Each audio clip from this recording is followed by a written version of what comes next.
سورۃ الاحزاب آیت نمبر 24۔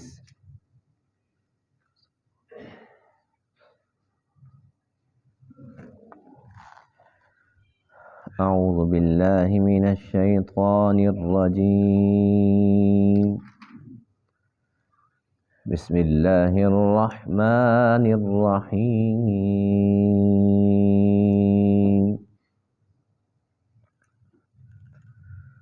ورد اللہ الذین کفروا بغیظہم لم ینالوا خیرا وَكَفَى اللَّهُ الْمُؤْمِنِينَ الْقِتَالَ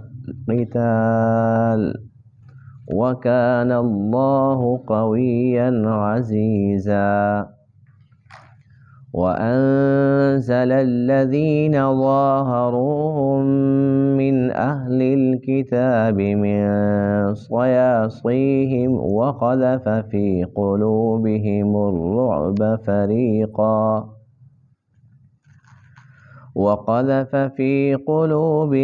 الرُّعْبَ فَرِيقًا تَقْتُلُونَ وَتَأْسِرُونَ فَرِيقًا، وَأَوْرَثَكُمْ أَرْضَهُمْ وَدِيَارَهُمْ وَأَمْوَالَهُمْ وَأَرْضًا لَّمْ تَطَئُوهَا وَكَانَ اللَّهُ عَلَى كُلِّ شَيْءٍ قَدِيرًا۔ صدق اللہ العظیم۔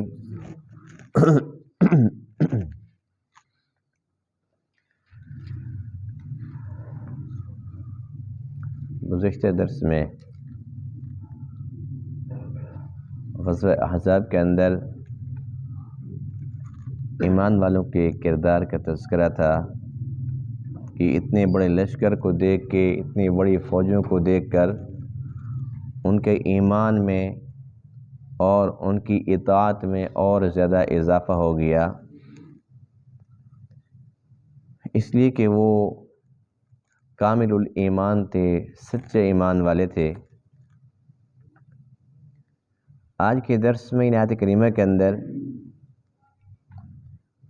ایک تو اس لشکر کا تذکرہ ہے جس پر اللہ تعالیٰ نے جب ہوا کو تیز فرمایا، ٹھنڈی ہوا چلائی، وہ کیسے وہاں سے ناکام ہو کر، نامراد ہو کر لوٹا بھاگا۔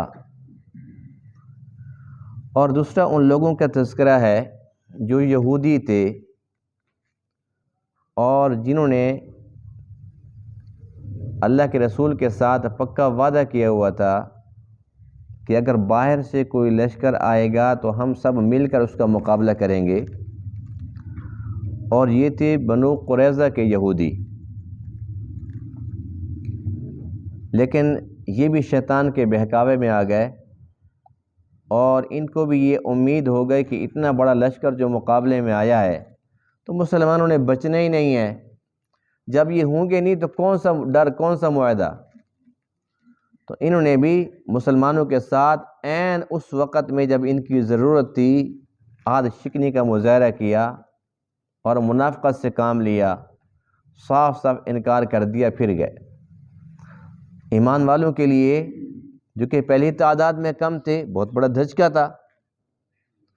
بہرحال جب اللہ تعالیٰ کی مدد آئی اور وہ سب کے سب لشکر قریش کے، غطفان کے، سب کے سب لوٹ گئے، تو اللہ تعالیٰ نے اپنے پیارے نبی علیہ السلام کو حکم ارشاد فرمایا کہ اب ان کا علاج کرو۔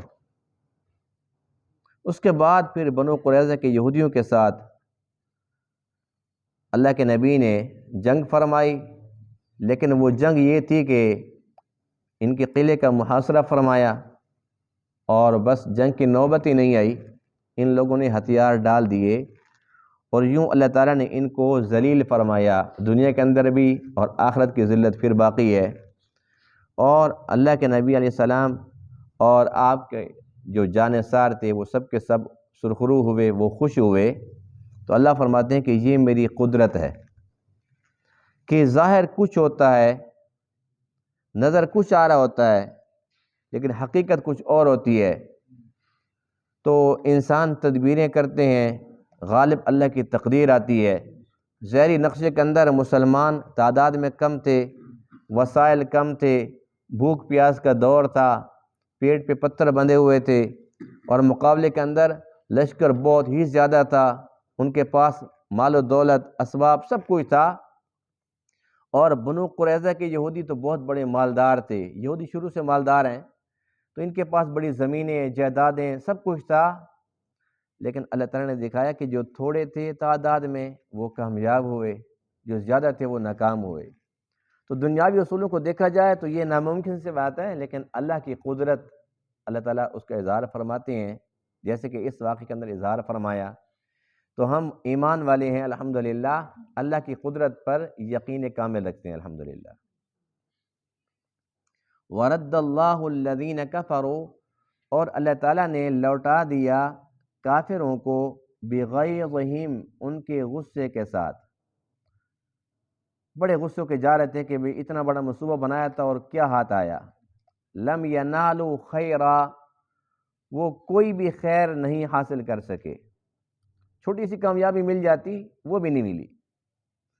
وَكَفَى اللَّهُ الْمُؤْمِنِينَ الْقِتَالَ، اور کافی ہو گیا اللہ تعالیٰ ایمان والوں کو جنگ میں۔ وَكَانَ اللَّهُ قَوِيًّا عَزِيزًا، اور اللہ تعالیٰ قوتوں کا مالک ہے، غلبے والا ہے۔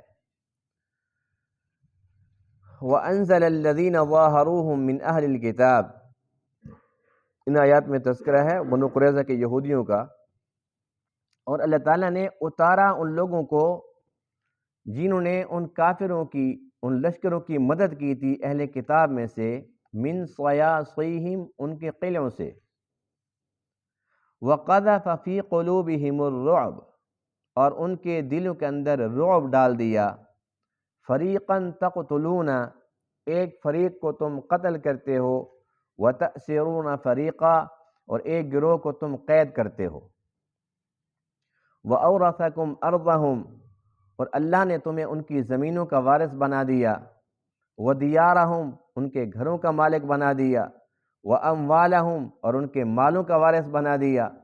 وَأَرْضًا، اور اس زمین کا بھی وارث بنا دیا، لَمْ تَطَئُوهَا، جس کو تم نے روندا نہیں، یعنی کہ جس زمین پر ابھی تک تم چلے نہیں۔ اس سے مراد مختلف روایات ہیں، لیکن زیادہ تر یہ ہے کہ وہ خیبر کی زمین تھی، جو کچھ عرصے کے بعد وہ بھی اللہ تعالیٰ نے عطا فرما دی۔ وَكَانَ اللَّهُ عَلَى كُلِّ شَيْءٍ قَدِيرًا، اور اللہ تعالیٰ ہر ایک چیز پر قدرت رکھنے والا ہے۔ یہ جو مشرکین تھے اور ان کے ساتھ جو قبیلہ غطفان کے لوگ تھے، یہ سب کے سب تو ناکام ہو کر چلے گئے۔ جب یہ سب کے سب لوگ چلے گئے، اب مسلمان مطمئن ہو گئے کہ اب جنگ ختم ہو گئی ہے، اور چونکہ یہ جنگ مدینہ سے تھوڑا باہر نکل کے، جہاں پر یہ خندقیں آج بھی موجود ہیں، وہ تو اس جگہ پر گئے تھے۔ پھر اب جب جنگ ختم ہو گئی ہے، خطرہ ٹل گیا، وہ سب کے سب کافر بھاگ گئے، تو حضور علیہ السلام اور آپ کے صحابہ پھر مدینہ طیبہ تشریف لاتے ہیں، اور آپ علیہ السلام کے اوپر گرد اور مٹی تھی بہت زیادہ۔ ظاہر سی بات ہے کہ وہ جگہ ایسی تھی، پھر خندق کی کھدائی، تو آپ نے ارادہ فرمایا کہ میں جنگی لباس جو آپ نے پہن رکھا تھا کہ اس کو میں اتار کے اور پھر میں غسل کر لوں۔ بس ابھی آپ نے یہ ارادہ فرمایا کہ اسی وقت جبرائیل امین علیہ السلام تشریف لاتے ہیں، اور وہ اس وقت خچر پر سوار تھے، اور ان کا جو پگڑی تھی ان کی وہ ریشم کی تھی، اور جس خچر کے اوپر سوار تھے اس کو بیٹھنے کی گدی تھی وہ بھی ریشم کی تھی۔ وہ آتے ہیں اور آ کر عرض کرتے ہیں، اللہ کے رسول آپ نے یہ کیا کیا؟ آپ نے اپنے ہتھیار ڈال دیے، جنگی لباس آپ اتار رہے ہیں۔ فرمایا کہ ہاں جنگ ختم ہو گئی ہے۔ فرمایا کہ لیکن اللہ نے مجھے بھیجا ہے کہ جو فرشتے ہیں آسمانوں پر ابھی تک انہوں نے تو جنگی لباس نہیں اتارا، اور اللہ کا حکم یہ ہے کہ آپ فوراً صحابہ کو حکم ارشاد فرمائیں اور تیاری کرو بنو قریظہ کی، یہودیوں کا علاج کرنا ہے۔ بس جب اللہ کا حکم تھا تو آپ علیہ السلام نے اس وقت اعلان فرما دیا صحابہ کو کہ فوراً تیار ہو جاؤ۔ کیا پاک جماعت تھی! یہ نہیں بتایا کہ اللہ کے رسول کچھ وقفہ تو دے دو، تھکے ہوئے ہیں، ایک دن تو چلو گھر میں رہنے دو، اور کھانے پینے کے لیے کچھ نہیں ہے، آپ کے سامنے حالات ہیں، لیکن نہیں، لبیک، اے اللہ حاضر ہے، اے اللہ کے رسول حاضر ہیں۔ اللہ کے رسول کے حکم پر تو وہ مر مٹنے کے لیے 24 گھنٹے تیار رہتے تھے۔ اب اللہ کے نبی نے یہاں پر ایک حکم ارشاد فرمایا، یہ جب اللہ کے نبی حکم دے رہے ہیں تو اس وقت زور کی نماز ہو چکی تھی۔ آپ نے حکم یہ ارشاد فرمایا کہ یہاں سے فوراً نکلو اور کوئی بھی عصر کی نماز بنو قریظہ سے پہلے نہ پڑھے، بنو قریظہ جا کر پڑھے۔ یہ حکم تھا کہ بنو قریظہ جا کر عصر کی نماز پڑھنی ہے، کافی میل کا فاصلہ تھا۔ اب یہاں سے جب صحابہ چلتے ہیں، اب اس واقعے کے اندر بے شمار مسائل ہوتے ہیں، کیونکہ مقصد واقعہ سنانا نہیں ہوتا، اس واقعے کے اندر بے شمار ایسے مسائل ہوتے ہیں جس سے ہمارے علم میں اضافہ ہوتا ہے اور جس سے پتہ چلتا ہے کہ شریعت کے احکامات کیا ہیں۔ اب ایک ظاہری حکم یہ ہے کہ بس چلو اور وہاں جا کر عصر کی نماز پڑھنی ہے، تم میں سے ہر ایک نماز بنو قریظہ جا کر پڑھے۔ جب یہاں سے صحابہ چلتے ہیں تو راستے کے اندر عصر کی نماز کا وقت آ جاتا ہے۔ کچھ صحابہ نے کہا کہ نماز پڑھ لیتے ہیں، نماز قضا ہو جائے گی۔ کچھ نے کہا نہیں، اللہ کے نبی کا آرڈر کیا تھا کہ بنو قریظہ جا کر پڑھنی ہے، جیسی بھی وہ قضا ہو جائے ہم تو وہاں جا کر پڑھیں گے۔ کچھ نے کہا اللہ کے نبی کا مقصد یہ تھا کہ رکو نہیں، بس چلو جلدی کرو، یہ مقصد تھا، تو وہ مقصد تو ہے، نماز پڑھ کے پھر ہم چلیں گے۔ اب یہ جو لشکر جا رہا ہے، آپ علیہ السلام لشکر کے پیچھے پیچھے ہیں، یعنی کہ یہ بھی ایک جنگی حکمت عملی ہوتی ہے، کبھی کمانڈر آگے ہوتا ہے، کبھی پیچھے ہوتا ہے، جیسے وہ بہتر سمجھتا ہے۔ اب کچھ نے نماز پڑھ لی اور کچھ نے وہاں جا کر پڑھی۔ اب یہ بات اللہ کے نبی کی خدمت میں پیش ہوئی کہ دیکھو جی، آپ نے منع فرمایا تھا کہ وہاں نماز پڑھنی ہے، انہوں نے راستے میں پڑھ لی۔ وہ گروہ کہتا ہے جی نماز کا وقت ہو گیا تھا، ہم نے یہ سمجھا کہ آپ کا مقصد یہ ہے کہ بس جلدی جلدی جاؤ، کوئی ٹائم ضائع نہ کرو، ہم نے اس پہ تو عمل کر لیا۔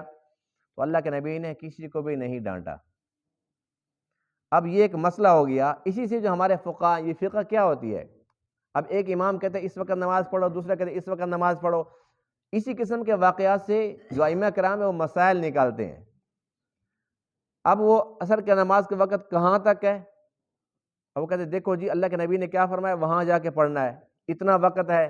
یہ کہتے ہیں نہیں نہیں، بس وہ جو پہلے پڑھ لیا وہ ٹھیک ہے، یہ بہتر ہے۔ جتنی بھی ہے نا چاروں جو فقہ ہیں، ان کے اندر کوئی یہ اسلام کفر کی جنگ نہیں ہے، یہ بہتر غیر بہتر، زیادہ بہتر تھوڑا بہتر، اس پر بات ہے کہ جو آمین ہے اونچا کہنا ہے یا ایسا کہنا ہے، نہیں جی ایسا زیادہ بہتر ہے، وہ کہتے نہیں اونچے واسطے زیادہ بہتر ہے۔ ایک امام یہ کہتا ہے، ایک یہ نہیں کہتا کہ نہیں کہنا، یہ نہیں کہتا کہ جی ایسا کہیں گے وہ کافر ہو جائیں گے، یا یہ نہیں کہتے جو اونچا کہتے ہیں وہ کافر ہو جائیں گے، لیکن ہم لوگوں نے بڑی تفریق ڈال رکھی ہے۔ تو یہ مسائل اسی قسم کے ہیں، جیسے اب یہ واقعہ ہے کہ کچھ صحابہ نے پڑھ لی، کچھ نے نہیں پڑھی، یہ اجتہاد تھا، انہوں نے یوں سمجھا، انہوں نے یوں سمجھا۔ تو اللہ کے نبی نے یہ نہیں فرمایا کہ تم کون ہو تو سمجھنے والے، جو میں نے حکم دے دیا تھا، یعنی کہ اس کے اندر پھر وہ سپیس دے دی نا، مہلت دے دی، کوئی بات نہیں ہے، چھوٹ دے دی ہے کہ خیر ٹھیک ہے، یہ بھی ٹھیک ہے وہ بھی ٹھیک ہے۔ اسی طریقے سے ہم کہتے ہیں کہ چاروں ائمہ برحق ہیں، چاروں ٹھیک ہے۔ کوئی کہتا نہیں 3:30 بجے وہاں یہی لوگ، ہم جب جاتے ہیں حج کے لیے، عمرہ کے لیے، تو ہم عصر کی نماز کس طرح پڑھ رہے ہوتے ہیں، لیکن جو وہاں کا ٹائم ہے اگر ہم یہاں پہ پڑھیں گے تو کہیں گے دیکھو جی اندازہ لگو یہ مسلمان ہے جی، یہ نماز کا ٹائم ہے۔ تو ظاہر سی بات ہے ان کے پاس بھی دلیل ہے کہ اول وقت کہاں سے شروع ہوتا ہے، ہمارے یہاں سے کوئی دلیل ہے، لیکن اس کے اندر یہ نہیں ہے کہ بھئی اگر ہم وہ کریں گے تو نہیں ہوگی، یا وہ ہمارے ٹائم پہ پڑھیں گے تو مکروہ ہو جائے گی، ایسی کوئی بات نہیں ہے۔ تو یہ تھوڑی سی تفصیل تھی نماز کے متعلق۔ عرض یہ کر رہا تھا کہ اب یہ یہاں سے روانہ ہو گئے، جب بنو قریظہ پہنچے، اب ان کے قلعے کا محاصرہ ہو گیا۔ محاصرہ رہا 25 دن۔ کتنے دن؟ ان کے پاس جو کوئی کھانے پینے کے لیے تھا وہ تو انہوں نے اپنا کھایا پیا۔ 25 دن کے بعد اب وہ دیکھا بھی ہو تو بھوک سے مرنے لگے۔ اب انہیں ہتھیار ڈال دیے کہ ٹھیک ہے جی آپ جو فیصلہ کرنا چاہیں کریں، ہم نے غداری تو کی ہے، دھوکہ کی ہے، آپ کے ساتھ معاہدہ تھا وہ توڑ دیا اور ہم ان کے ساتھ مل گئے، سزا تو بنتی ہے۔ اب سزا کون دے؟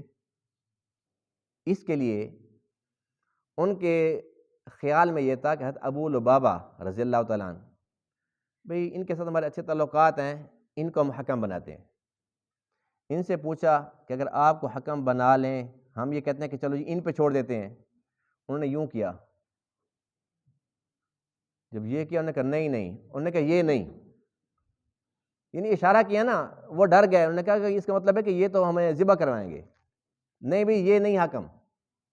اللہ کے نبی پوچھتے ہیں تم بتاؤ، وہ کہنے لگے سعد بن معاذ، سعد بن معاذ جو ہے نا وہ ٹھیک ہیں، کیونکہ یہ قبیلہ اوس کے سردار تھے، اور جو قبیلہ اوس ہے بنو قریظہ کے ساتھ زمانہ جاہلیت سے ان کی ایسی دوستی تھی کہ ایک دوسرے کے ساتھ مرنا جینا اکٹھا تھا، ان کا کاروبار سب کچھ تھا، شراکت داری تھی۔ انہوں نے کہا کہ اتنا پرانا ہمارا تعلق ہے، ان کو بڑا بناتے ہیں، کم سے کم کچھ نہ کچھ تو خیال کریں گے، یہ تو سیدھا سیدھا ایسے کر رہے تھے، وہ ڈر گئے۔ اچھا انہوں نے کہا ٹھیک، اللہ کے نبی کیا فرماتے ٹھیک ہے۔ سعد بن معاذ کی کیا حالت تھی؟ ان کی حالت یہ تھی کہ غزوہ خندق کے اندر جب وہ جا رہے تھے شرکت کے لیے، راستے میں کسی کافر کا موقع ملا، انہوں نے تیر مار دیا، وہ تیر ان کو ایسی جگہ پر لگا رگ کے اندر کہ وہاں سے وہ خون کا فوارہ چھوٹ پڑا، اتنا خون کہ اللہ کے نبی صلی اللہ علیہ وسلم فرماتے ہیں کہ ایسا کرو کہ اس کو نا داغ دو۔ اس دور میں تو ظاہر سی بات ہے سہولیات تو تھی نہیں، تو اس کو داغ دو۔ تو وہ اس تکلیف میں تھے، لیکن اس تکلیف کے اندر اللہ کے نبی نے ان کے ساتھ کیا کیا؟ اللہ کے نبی نے فرمایا کہ مسجد نبوی کے اندر ان کے لیے اللہ کے چمڑے کا خیمہ لگاؤ، اور یہ یہیں رہیں تاکہ میرا گھر بھی ساتھ ہے، حجرہ تو آپ کا ساتھ ہی تھا کہ میں آؤں گا ان کی بیمار پرسی کے لیے تو بار بار آتے رہیں گے جاتے رہیں گے، تو ان کو تکلیف نہیں ہوگی اور ہمیں بھی تکلیف نہیں ہوگی، ہمیں بھی خوشی ہوگی کہ ہم ان کے پاس بار بار آ رہے ہیں جا رہے ہیں۔ یہ بہت بڑے سردار تھے اور بزرگ تھے۔ اب یہ ہوا کہ جب آپ یہاں سے جانے لگے نا، تو آقا علیہ السلام نے عبداللہ ابن ام مکتوم رضی اللہ تعالیٰ عنہ جو نبینا صحابی ہیں، ان کو یہاں پر آپ نے اپنا نائب بنا دیا کہ بھئی مدینہ تیرے حوالے ہے، اور جو جھنڈا تھا اس جنگ کا، جو جھنڈا تھا حضرت علی کے ہاتھ میں دے دیا، جھنڈا تیرے ہاتھ میں، چلو اب یہ تو یہاں پر ہیں۔ اور اس دوران انہوں نے ایک دعا کی، وہ دعا بڑی عجیب ہے۔ دعا یہ کی کہ اللہ اگر تو یہ آخری جنگ تھی، یہ جو غزوہ خندق ہوا ہے، اے اللہ تو بہتر جانتا ہے، اگر تیرے نبی کے ساتھ کافروں کی یہ آخری جنگ ہے تو پھر تو تجھے اختیار ہے، بس پھر تو مجھے مہلت نہ دے، کوئی بات نہیں، لیکن ایک خواہش یہ ہے کہ جو بنو قریظہ کے یہودی ہیں ان کو ایسی عبرتناک سزا ملے کہ میری آنکھیں دیکھیں، میری آنکھیں ٹھنڈی ہو جائیں، اس کے بعد مجھے موت دے دے، کوئی مسئلہ نہیں، لیکن اگر اور جنگیں باقی ہیں، اس کے بعد وہ جنگیں ہوئی ہیں نا، اے اللہ تو بہتر جانتے، اگر اور جنگیں باقی ہیں تیرے نبی کے ساتھ کافروں کی تو مجھے موت نہ دینا ابھی، میں یہ چاہتا ہوں کہ میں ٹھیک ہو جاؤں، تیرے نبی کے ساتھ رہوں اور لڑوں کافروں کے ساتھ، پھر بعد میں مروں۔ یہ تھے مستجاب الدعوات، جو دعا کی ایسے پوری ہوئی۔ اب یہاں پر یہ دعائیں کر رہے ہیں، اب ان کو نہیں پتہ وہاں پر کیا ہو رہا ہے۔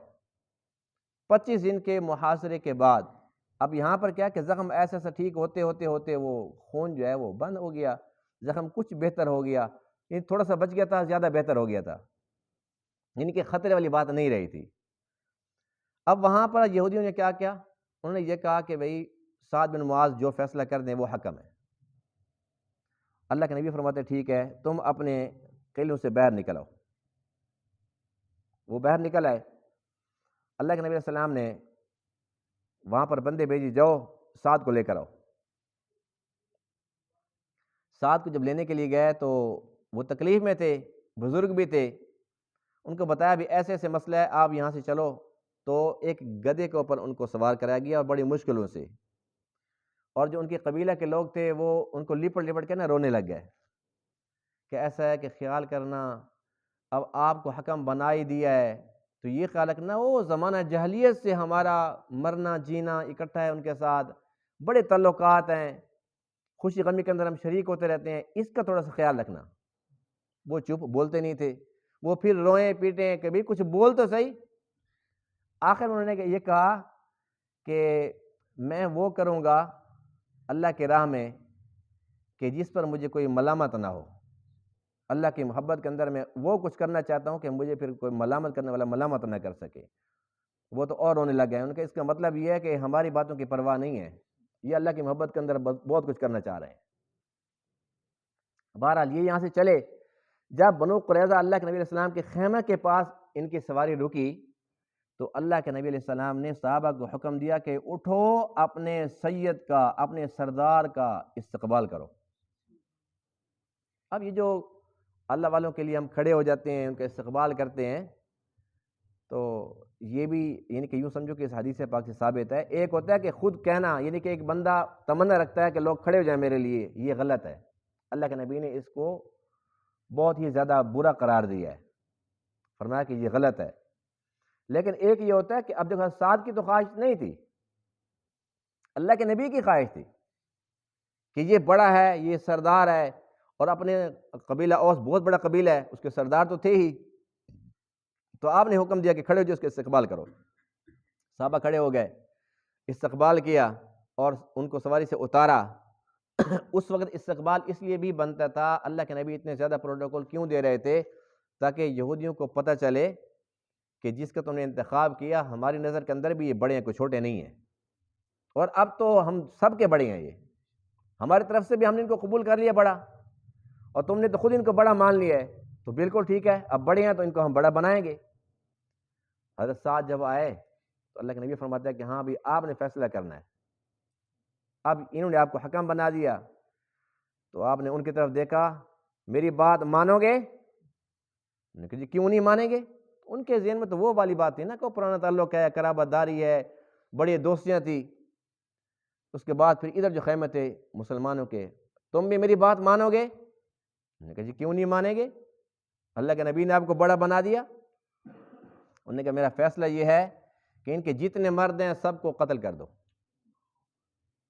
ان کی جو عورتیں ہیں، ان کے جو بچے ہیں، ان کو بانی اور غلام بنا لو، جو ان کے مال ہیں ان سب پہ تم قبضہ کر لو۔ جب یہ فیصلہ سنایا تو یہودی تو پریشان ہو گئے کہ یہ کیا ہوا، ہم کیا سوچ رہے تھے اور ہم نے کس بنیاد پر ان کو بڑا بنایا تھا، اور انہوں نے کیا کر دیا ہمارے ساتھ۔ لیکن دوسری جانب اللہ کے نبی فرماتے ہیں کہ اے سعد، تم نے جو فیصلہ سنایا اللہ کے آسمانوں پر بھی یہی لکھا ہوا ہے، اور فرمایا کہ ان کی کتاب میں تورات کے اندر بھی یہی لکھا ہوا ہے کہ جو غداری کرے اس کی سزا موت ہے۔ تم نے وہ فیصلہ کیا جو ان کی کتاب کے بھی مطابق ہے، جو اللہ تعالیٰ کے پاس لکھا آسمانوں پر اس کے بھی مطابق ہے۔ سبحان اللہ۔ فرمایا کہ اس کا مطلب یہ ہے کہ فیصلہ اللہ کا تھا، تو نے صرف سنایا ہمیں۔ اور آپ کو یہ بھی بتا دوں کہ بنو قریظہ یہاں پر آئے کیوں تھے، بتا دوں؟ بڑا مشہور، آپ پڑھتے رہتے ہیں، سنتے رہتے ہیں، بنو قریظہ کے یہودی بڑے مالدار تھے۔ یہاں پر وہ کیوں آئے تھے؟ انہوں نے اپنی کتابوں کے اندر پڑھا تھا اللہ کے نبی کا نقشہ، ان کی آمد کی نشانیاں، کون سی جگہ پر آئیں گے، یہ یہاں کے نہیں تھے۔ اللہ کے نبی کی محبت میں اپنا علاقہ چھوڑ کے یہاں آ کر وہ ہجرت کر کے آباد ہوئے تھے اللہ کے نبی کے انتظار میں، اور ان کا خیال یہ تھا کہ جیسے اللہ کے نبی اعلان فرمایا کہ نبوت کا سب سے پہلے ہم اسلام لائیں گے، سب سے پہلے یہ سعادت ہمیں ملے۔ بدبختی دیکھو کہ اپنا وطن بھی چھوڑا، ہجرت بھی کی، قربانیاں بھی دی، اللہ کے نبی کا انتظار بھی کیا، محبت کے دعوے بھی کرتے رہے، لیکن جب وہ نبی آ گئے، اس نبی نے آ کر ان کے ساتھ بات چیت کی، دیکھا بھی، پہچانا بھی، کہنے لگے کہ ہمارا خیال یہ تھا کہ ہم بنی اسرائیل ہیں تو وہ نبی بھی بنی اسرائیل میں سے ہوگا، ہم تو اس انتظار میں بیٹھے ہوئے تھے، سب سے شان والا نبی وہ آ گیا بنی اسماعیل میں سے، تو ہمارے پلے کیا رہ گیا؟ کہنے لگے ہم کیوں مانیں؟ اس بات پر وہ اپنی ہمیشہ کی زندگی تباہ کر گئے۔ یعنی دیکھو آئے کس کام کے لیے تھے اور انجام کیا ہوا ان لوگوں کا۔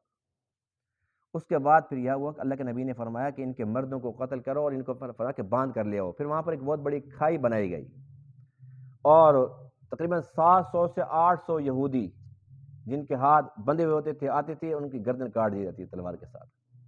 اور اس کے بعد یہاں تک کہ ایک ایسے بھی بچے تھے جن کے بارے میں یہ خدشہ تھا کہ چھوٹے ہیں یا بڑے ہیں، کہ یہ بالغ ہیں یا نہیں ہیں، لیکن اللہ کے نبی فرماتے ہیں کہ جو اس قسم کا بچہ ہو تو اس کو دیکھو اس کے اوپر بلوغت کی علامت ہیں یا نہیں ہیں، اگر ہیں تو قتل کرو، اگر نہیں ہے تو پھر یہ معصوم ہے، اس کو چھوڑ دو، اس کو قیدی بنا لو۔ اسی بات کو اللہ فرماتے ہیں فریقاً تقتلون، ایک فریق کو تم قتل کرتے ہو وَتَأْسِرُونَ فَرِيقًا، ایک کو تم قیدی بناتے ہو۔ تو اللہ تعالیٰ نے ان کی زمینیں، جائیدادیں، ان کے مال، ان کے گھر، سب کچھ ایمان والوں کو دے دیے۔ یہ دیکھیں تھوڑے سے عرصے کے اندر، تھوڑے سے وقت کے اندر نقشہ کیسے بدلا۔ جو ان کو مٹانے کے لیے آئے تھے وہ خود مٹ گئے۔ غدار تو یہ تھے نا یہودی بنو قریظہ والے، جنہوں نے یہ سوچا تھا کہ ان کا نام و نشان مٹنے والا ہے، لیکن ان کی گردنیں کٹی اور ان کا نام و نشان مٹ گیا۔ تو یہ اللہ تعالیٰ کی قدرت ہے۔ اللہ تعالیٰ نے ساری کی ساری بات سمجھا کے آخر میں کیا فرمایا، وَكَانَ اللَّهُ عَلَىٰ كُلِّ شَيْءٍ قَدِيرًا، اللہ تعالیٰ ہر چیز پر قدرت رکھنے والا ہے۔ بس یہ سب سے بنیادی بات ہے جس پر ہمارا ایمان ہے کہ نظر کچھ بھی آئے، ہوتا وہی ہے جو رب چاہتا ہے۔ اس کی قدرت، اللہ تعالیٰ قدرت دکھاتا ہے، لیکن انسان اگر آنکھیں کھول کر رکھے اور دل کے آنکھوں سے اگر اس کو دیکھنا چاہے تو ضرور اس کو سمجھ آئے گی کہ واقعی نظام چلانے والا اللہ ہی ہے، سب کچھ اس کی قبضہ قدرت میں ہے۔ یہی بات صحابہ کو سمجھ آ گئی تھی، اس لیے وہ نہیں ڈرتے تھے۔ تعداد میں کم ہیں، اپنے پاس کچھ ہے نہیں ہے، وہ کہتے تھے کہ بس جو اللہ کا حکم ہے اس میں خیر ہے، اللہ کے نبی فرما رہے اس میں خیر ہے، چلو۔ اس بنیاد پر وہ جنگیں لڑتے تھے، اور کتنی بار تو ایسا ہوتا تھا کہ جنگوں کی نوبت ہی پیش نہیں آتی تھی، جیسے یہاں پر ہوا، اور عزت کتنی ملتی تھی، غلبہ ملتا تھا اور مال غنیمت ملتا تھا۔ تو اللہ تعالیٰ کے ماننے کے اندر ہمیشہ ہمیشہ کے لیے خیر ہی خیر ہے۔ اللہ تعالیٰ نے تمام باتوں کو سمجھنے عمل کرنے کی توفیق عطا فرمائے۔ وآخر دعوانا الحمد للہ رب العالمین۔